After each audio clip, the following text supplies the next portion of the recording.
What's up everyone, this is Trenchcoat Toys. Kind of a different setup for today, but I got the new West Coast Avengers 5-pack Marvel Legends. Got this from Amazon. The total was around $135, but the price was $124. So 5 figures for $124. We're going to see if it's worth that price. I'm going to spend a little bit of time on each figure and of course do some comparisons and head swaps and things like that. Not going to spend too much time on the articulation. I'll mostly focus on the detail and the paintwork on the figures. So obviously the first thing to note is that the box is huge. And you can see all the figures and their accessories on the back of the package. And then something you'll notice is that they have the comic book art. It's not from an actual comic. They made it for this, but it's some of the Avengers. They got Doctor Strange, Black Panther, and they have the classic Wasp right there. It'd be cool if they came out with a figure of that. They also got Black Widow, Captain America, Thor, Hulk, Falcon, Miss Marvel in her old costume. But anyway, inside of the package has different colored squares with the render images of the figures, and then over here they got the comic book art. But the box is pretty cool, so I guess that kind of adds to the value. But now let's take a look at the actual figures inside. So the cardboard tray is holding all the figures, looks like this. It's pretty ugly. So here's everything you get in the set, all laid out here.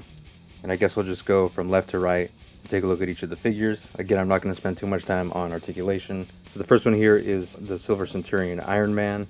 Now this is more comic accurate color scheme. He's actually white and red as opposed to the older release, which was silver and red. I kind of prefer the older release because it was actually silver. You know, Silver Centurion, he should be silver. But the figure is pretty much the same as the original. If you have this one, you pretty much have this one. The only difference I can see right off the bat is the shoulder pads it looks like they're pulled out a little bit. So these shoulder pads stick out a little bit more than this one. I think you might be able to do that with this one. You just heat it up and then maybe pull them out. I haven't tried that yet. Maybe I'll try that later.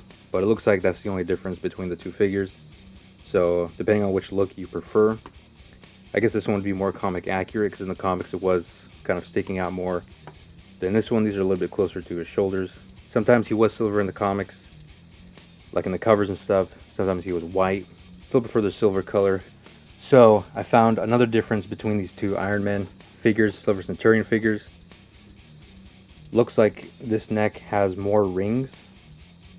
So you can count it. He's got 1, 2, 3. This one, you can only see 2 of the rings in the neck. So this is the old one. This is the new one. He's got 3 rings under his head. He's got 2 rings under his head on the old one. The gap kind of sticks out here, covered up a little bit more on this one.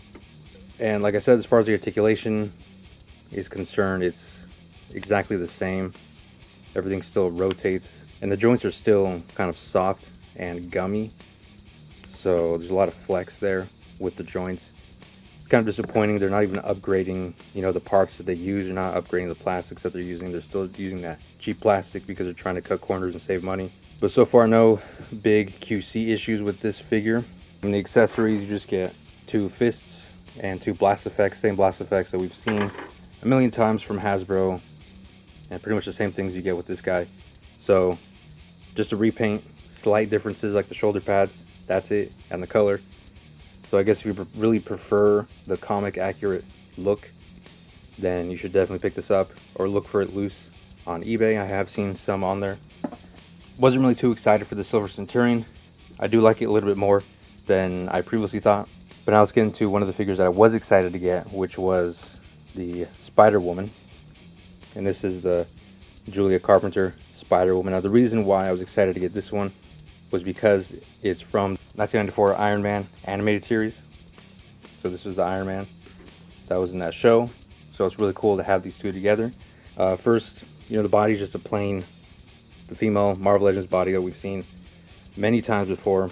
So nothing special there. If you have one, you pretty much have them all. The paint application it's pretty clean for the most part. They could have done like another coat of white to make it match the white on the gloves and the legs. But the actual line work of the paint is pretty good. There's a few spots where they missed right there, but it's not too bad. And what's surprising about this one is that there's no hole on the back. Speaking of holes on the back, we're going to see that with one of these figures here, but this one does not have the hole in the back, so that's surprising that they actually made a new torso piece for this. This is probably a torso that they've already used, but as we've seen in the past, they just reused that upper torso with the 2 holes in the back, but they didn't do that for this one, so that's cool. And yeah, everything's the same.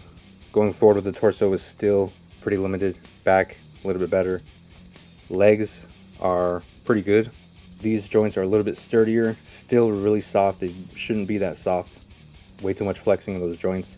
Now, one thing that does bother me is the style of hair they went with. I guess it is accurate to some of the comics, but I prefer the look of, like I said, the animated 1994 Iron Man animated series. So I'm probably going to do a hair swap with this. I'm still trying to figure out which hair would work the best. And also, I think the eyes are a little bit too close. Like I said, going back to that Iron Man animated series, I don't think the eyes were that close, or even in most of the comic artwork. So I'm not sure where they got that idea to do that. Another complaint is that it only comes with 2 fists. She doesn't have her whipping hands, so that's really unfortunate. I guess you could use the spinneret hands. Spinneret figure had some whipping hands, so I guess you could use that. And just to compare it to another female figure. Now the next figure is Hank Pym. There's, I think, one new part, which is the upper torso here. And the plastic is really shiny. The shoulders, the arms, and the legs and the boots are reused from that Red Skull or Dormammu, the sort of the old school Red Skull and Dormammu figures. Same body as that. The only thing different is the upper torso. Almost looks like a prison outfit or something. So pretty cool to have a figure with these kind of parts. You know, a lot of customs you can do with that. He can just be a civilian. He can be like someone who escaped from prison.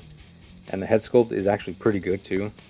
The paint is pretty good. Sometimes the paint misses the sculpt, but it looks like everything lines up pretty well. Something that bothers me with this figure in particular is the amount of flexibility of that shoulder joint. You know, we've seen a lot of figures breaking there, so you have to be careful moving the shoulders. Be careful not to break that. And again, the elbow joint, a little bit too flexible, but the shoulder joint going into the bicep is really flexible, so you got to be careful of that. There's a lot of, like, it just doesn't move, so you got to be careful when you're moving that. Shoulders don't go up all the way, they run into the sculpt of the shirt here. That wasn't a problem with the Red Skull figure, and it also leaves marks right there, so if you guys don't want marks on your figures, you got to watch out for that, because that will happen. Now the new upper torso is really disappointing. It doesn't move back very far, pretty much nothing, and moving forward, very minimal. And this is a new torso, so I don't understand why they couldn't have engineered it better than this. So it's really disappointing that they just didn't improve. It's actually worse than previous figures. I'm not sure how they messed it up that bad, but they did. Everything else is pretty much the same as the other things, the other figures that have the same legs, like the Red Skull and the Dormammu. So, you know, everything moves as you'd expect. It does come with 2 hands. Comes with a kind of like a grabbing hand. He also has that on his right hand. He has a left fist. Then he has a right trigger hand, which is confusing. He doesn't come with a gun. I'm not really familiar with Hank Pym in this outfit or in this iteration of his character, so I don't know if he used a gun or not. Maybe he had like a shrink ray or something, but he doesn't come with any guns. You can fit any gun you want in his hand. It's a trigger finger, and it's, you know, pretty soft plastic, so you can fit pretty much any gun in there, but he does not come with one. I would have preferred a second fist. That would have been good. Would have been good for, you know, not just this figure, but also customs. You can use these flesh hands on a lot of different customs. Now, the next figure is a figure that a lot of people have been excited for. I wasn't excited for it personally, but there are a lot of customization options with this figure. So if we get the bare legs down here, so there's a lot of opportunity there for customs. So this is Mockingbird. Not really familiar with this character. I believe she was married to Hawkeye. Now, something that's really disappointing is that she has the 2 holes on her back. You know, the Spider-Woman didn't, but this one does. Like, it doesn't really make sense. They don't move on from doing that. I don't even know why they ever did that. Like, what? So it's really weird that they keep reusing it when there's no use for those holes in the back. So the new parts here, of course, the head sculpt is new, which is pretty good. The eyes are painted very well. Lips are painted well. The mask is really good.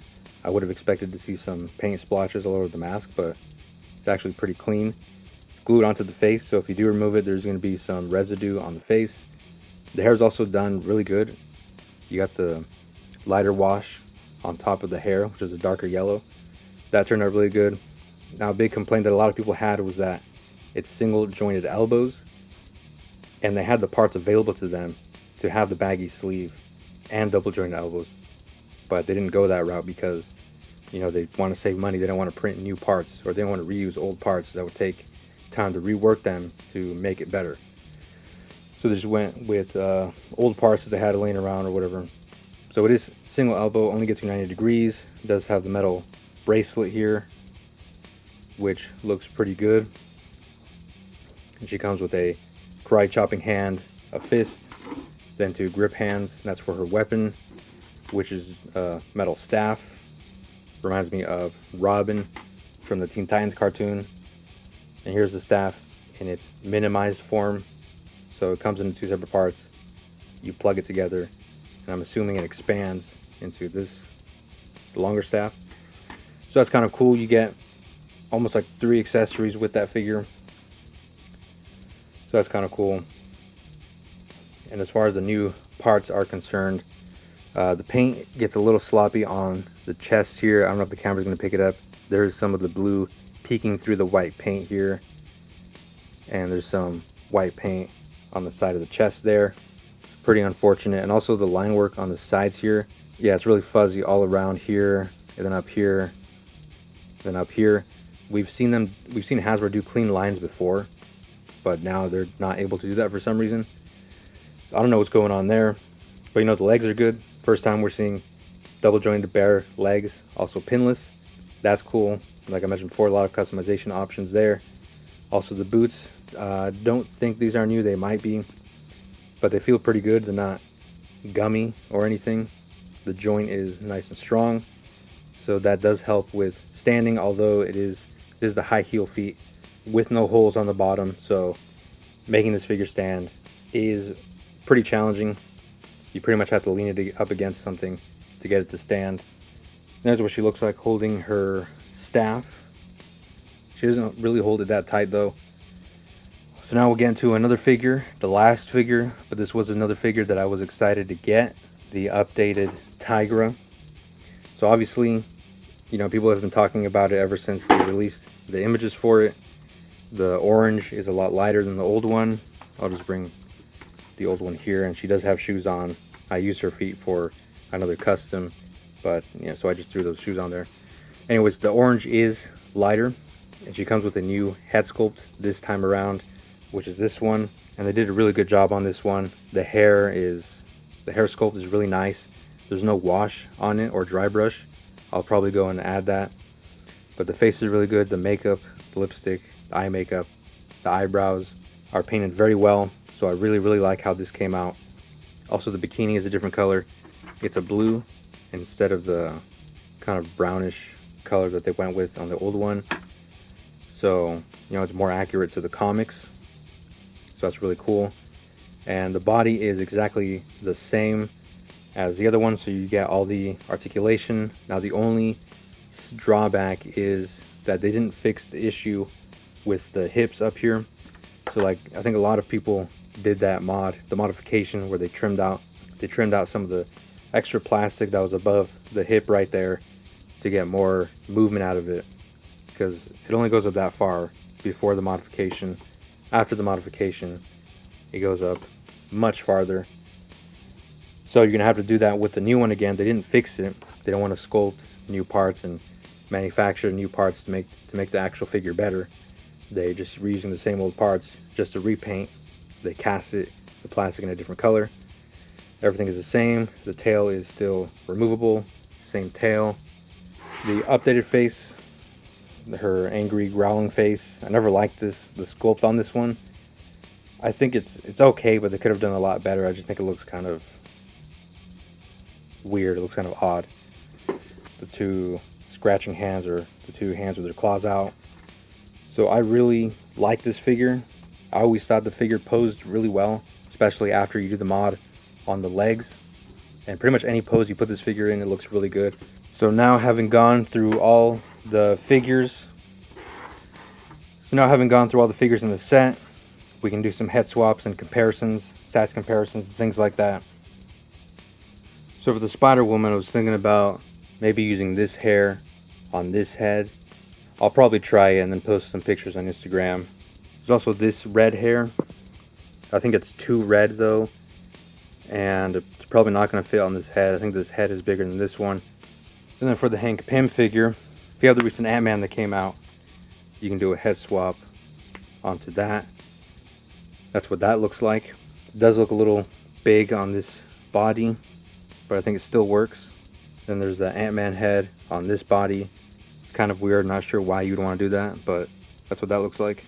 So one reason I was excited to get this figure in particular was to do head swaps with Commander Cobra and Red Skull.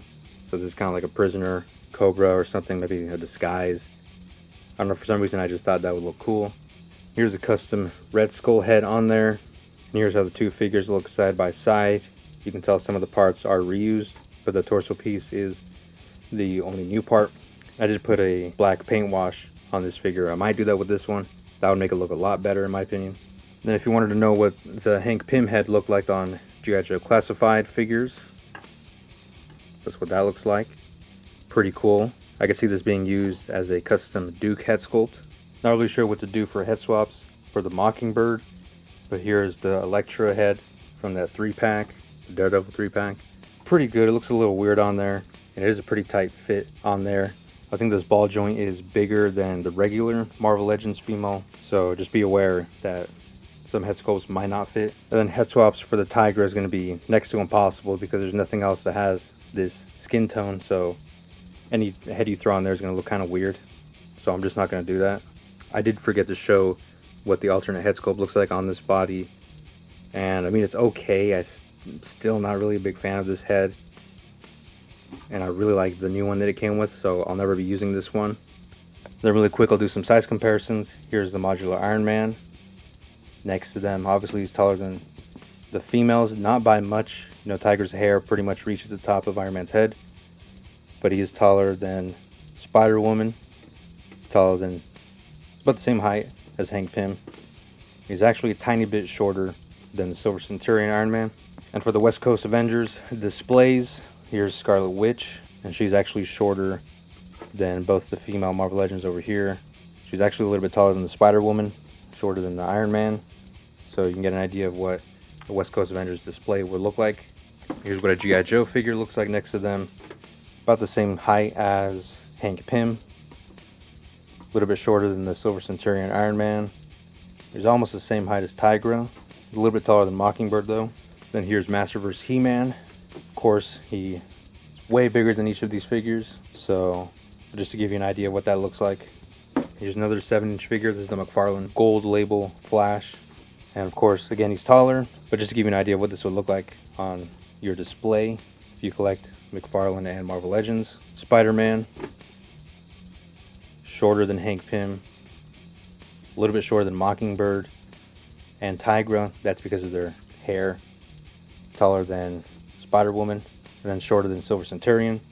Alright guys, so that's all I gotta say about these figures. It's a pretty good box set. I don't know if it's totally worth the price, $124, definitely not worth $124, but I think each of these figures do have some things good about them. Not all of them. Some people are excited for some of the figures. Some people are not excited for, you know, some of the other figures. I was only excited for the Spider-Woman and the Tigra. I think they did a really good job on those figures. Not really a whole lot of complaints. There are still the common Hasbro issues, of course, with the flexible joints, the gummy joints, and some of the paint apps, the paint mistakes on some of the figures. That's to be expected at this point. So not really worth that price of $124. But if you are a big fan of West Coast Avengers, this is the only way you're going to get all these figures together. I'm not really sure if they're going to release these outside of this box set. They probably will, knowing Hasbro, with a few changes here and there. Like they're probably going to release the Spider-Woman with a different head sculpt maybe. They're probably not going to re-release the Silver Centurion again. And probably maybe Mockingbird, they might release that on its own. I guess to rank these figures, my favorite one would probably be the Tigra, then the Spider-Woman, then the Hank Pym figure, then the Mockingbird, then my least favorite. Actually, you know what? My least favorite is the Mockingbird. So in fourth place, the Silver Centurion. And then least favorite is the Mockingbird. I gotta go. I'll see you in the next one.